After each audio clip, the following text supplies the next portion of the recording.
exclusive. And today I have with me Lisa Crutch. Miss Lisa Crutch. Miss Lisa, tell us a little bit about yourself, what you do, and how you do what you do. Well, I am a disabled veteran.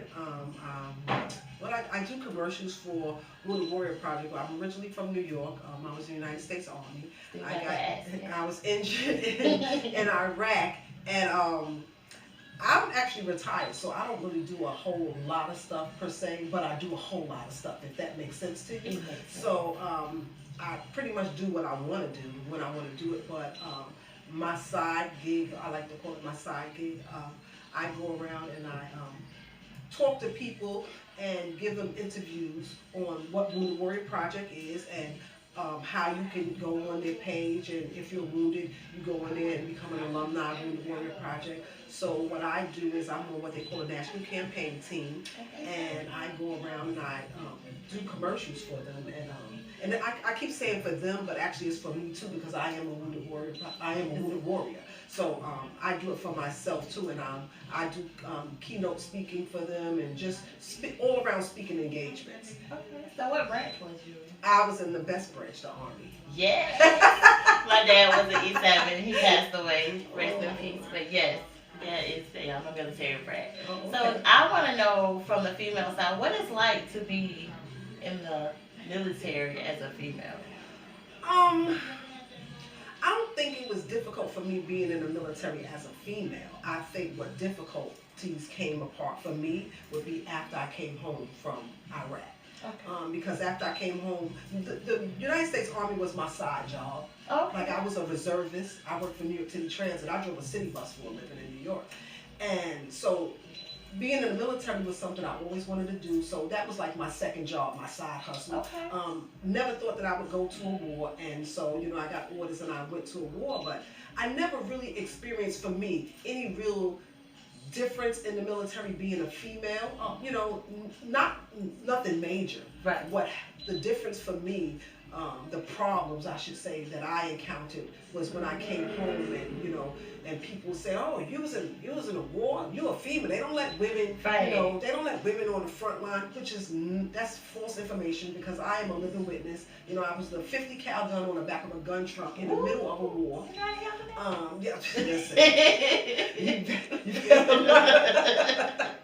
So that right there is a misconception. I think a lot of people, when they see me too, they go, oh, and a lot of people, your viewers are going to say, disabled veteran, what's wrong with her? There's a such thing as invisible wounds, and I am one of those people, one of those soldiers that have invisible wounds. I have PTSD, which is post-traumatic stress disorder, and I have TBI, which is I had a traumatic brain injury, and I have other things that are wrong. And the difficult part for me, all of that was when I came home, transitioning from Sergeant Crutch to Lisa. That took years and years, and that's why I'm here to, able to sit here and do interviews, and I owe that to Wounded Warrior Project because. And I'm glad you said invisible wounds because we're focusing on mental health from now into the month of May. We're doing a 24-hour thing with mental health. Invisible wounds are very important. I am a product of a military, with my father, so I still experience some of the things that he went through just from coming home and having to transition from being a dad to going back to the military. So what are some of the things that helped you get over that situation? I don't think I'm over it. I think I've learned how to adjust. Like I said, the difficult part was transitioning from Sergeant Crutch to Lisa, because I can go from Lisa to Sergeant Crutch very easily. But the transition for me took years, and I'm talking about 9-10 years. I think one reason why it took so long for me would be because I didn't think there was a problem. I didn't believe, I didn't want to believe, and I was fighting to hold on to the old Lisa that left to go to Iraq, and not realizing that Lisa is gone. Like I left her wherever, but the Lisa that came home from Iraq, I was a totally different person. So you had to learn how to live an actual normal life. Yeah, and I didn't know what that was. I didn't know what normal was, because for me, my normal was getting up at 3 o'clock, 0300 hours, Yes. and getting my uniform on, getting on my gun truck, and going on, mission. And that's true. My dad, like I said, he was in the military, but he brought it home. So me getting up was 4:45 a.m. in the morning as a child. Yes. Just like what am I up for? But that was his schedule, Yes. and folding our clothes a certain way. Yes. And it was crazy, washing dishes a certain way. He was always having us in a certain Because order. it's distilled in us. I mean, we're trained for weeks and weeks and weeks how to be this certain type of person or this certain type of soldier. And so, even though I've been out of the military since 2006, It doesn't go away. It doesn't go away. And my daughter Tiara, who is Tiara's the oldest of 4 kids, and she'll tell you I have OCD, and it came from the military. Right. But yeah, you have to tuck your sheets in a certain kind of way. Yes. I wanted the towels and your clothes folded, and I carried that. Yes, and I have a fit that if it's not folded, I'm not going in and telling you 2 or 3 times to do it. I'm pulling everything out, and we're gonna start all over again. Yes. I remember my dad used to wake me up at like 4 a.m. in the morning and be like, "You didn't do the dishes right," and I'm like, "But they're just dishes. They're not just dishes." To and I'm you, like, they're just dishes. Right. To us, no. But it also taught me to take just the little things in life more important than we Yes. do, because we just do stuff and we don't. With him just taking a shower, it meant something. Yes, He was absolutely. 2 hours in the shower, but he's feeling the water, like, and he explained it. I'm like, what, man, take 2 hour showers? Like, what is you doing now? So, it's just experiencing the little things in life, because, like you said, going to war and coming home, you get to see stuff we don't see. Yes, and mm-hmm. they're more, we're blessed over here and in different countries. Listen, let me tell you something. When I got back from Iraq, I left in January of 2004, and I came back May of 2005. And when I came back, it's true, I kissed the concrete when I got off the plane in Texas. But I realized that we, as a country, we are so freaking spoiled. We take everything for granted. Like, it's the little things like running water. Yeah. Not even hot. Water. Clean water. Yes. Things like that we take for granted, and we're just so spoiled. And I wish that the knowledge of everyone could experience, not going to war, but just if we had someone to sit down with us and explain to us, just how grateful as a country that we are. We have these people like myself, we go and, we didn't, we signed a dotted line, so, we went out and fighting for a war for our freedom, so we can continue to love these luxuries that we don't think they're luxuries. Yeah. We don't think running water is a luxury. It's a luxury. And my house was kind of divided because my mom came from the money side. So it was, if I give you money, everything gonna be okay.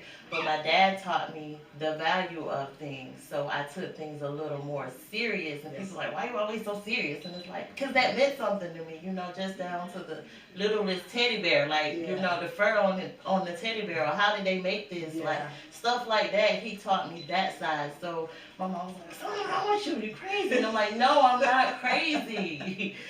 So talking to people, especially like you said, invisible wounds, and understanding that we still go through stuff too, like you just can't see it. But this stuff was instilled in me, and I feel kind of tortured, like why am I like this? Or why do people do this to me? But it's life. Right. There's nothing wrong with me, So yes, okay. So you said the wound of warriors. So what have you experienced? Wounded warriors. Wounded warriors. Yes, ma'am. So what have you experienced with working with others like you in this field?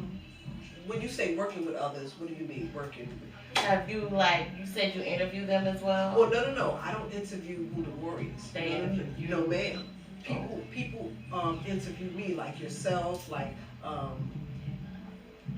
television stations, Inside Edition. So I was on Inside Edition. They flew me to California, and I went to Inside Edition and spoke. Did an interview, and they was asking me questions similar to what you're asking me. It's about Wounded Warrior Project. So, and it's just, we send, Wounded Warrior Project send different warriors like myself on a campaign team to different places like Drew Barrymore show. So they send you guys out. Yes, ma'am, because who better to send out to talk. So see, this is my thing. I always tell people when they say you do a lot of speaking engagements, you talk. Who better to talk about me than me? Nobody knows me better than me. And one thing about when you're talking about yourself, the story is consistent. It's not going to change. Right. Me being in Iraq in 2004, the story that I tell you is never going to change because that's what happened to me. That's what happened. So who better to tell you that? Who better for you to get, at least to draw you into the conversation so you could feel a little bit of what I think I may have felt then? Who better to do that other than the person who experienced it? So they send us out. Well, they don't send us. I shouldn't say that. They ask us, or it depends on what the conversation will be and who we're going to be speaking with or who's going to be interviewing us. They decide who will go.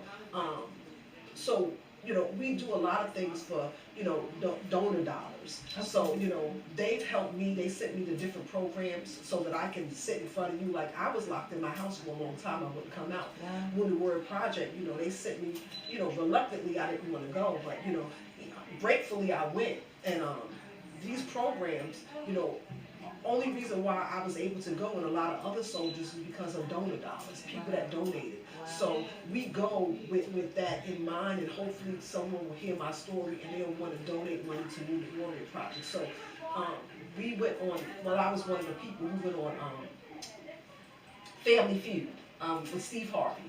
So it was Wounded Warriors against the male Wounded Warriors against the female Wounded Warriors. I'm not going to tell you how the outcome, you got to watch it. But we had so much fun. Steve Harvey was so gracious to us, and only one side can win. But because we were playing men warriors against women, it didn't matter because whoever won, the money was being donated to the Warrior Project. And the Family Feud and Steve Harvey was gracious enough. Instead of just giving $20,000, they donated $40,000. So where would people go to donate, or how do they get to You donate? can go to Wounded Warrior Project. .org or .com. You just Google it, or you can look it up on the internet. And when you scroll on there, you might see a picture of me. Yes. But it has a donate button. But before you even donate, I advise everybody to just do their research. Go look into it, and and I'm a living witness that Wounded Warrior Project has done so much for me. Right. So much so that if I could actually stand on a corner and handshake personally every person that ever donated money, and I'm sorry I get emotional when I talk about it because Wounded Warrior Project has done so much for me in my life that if they never do anything else for me ever, what they've done for me thus far will sustain me for a lifetime.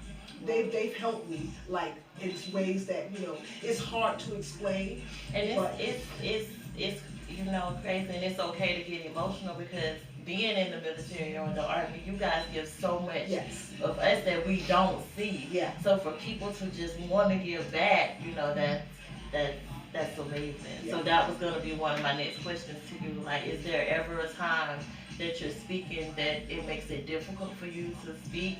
But you kind of every time I have to speak, I'm a little nervous. But once I get up there and start talking, I'm fine because I'm just talking about myself. Right. So, it's you. It's you, Miss Lisa. It's you. I'm honored to even have this interview.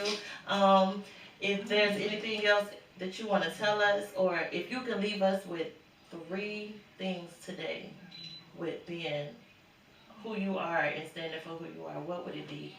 3 things about me that I believe for you today is that I'm still growing. I'm still learning. And right now, this particular moment, I'm just proud of my kids, and I'm proud of Tiara. I'm here, but I'm just proud of them. I know God has blessed me with 4 amazing children, and that's what I will leave you with. Even if you don't think they're doing well, always big up your children, because that's your legacy, and I'm always going to make sure my kids know that they're always going to be number one. I'm their number one cheerleader. And it's hard because I have 4, but I'm cheering on all of them always. So yeah, always bless and tell your kids how much you love them, and always be their best cheerleader. That's what I will leave with. Always.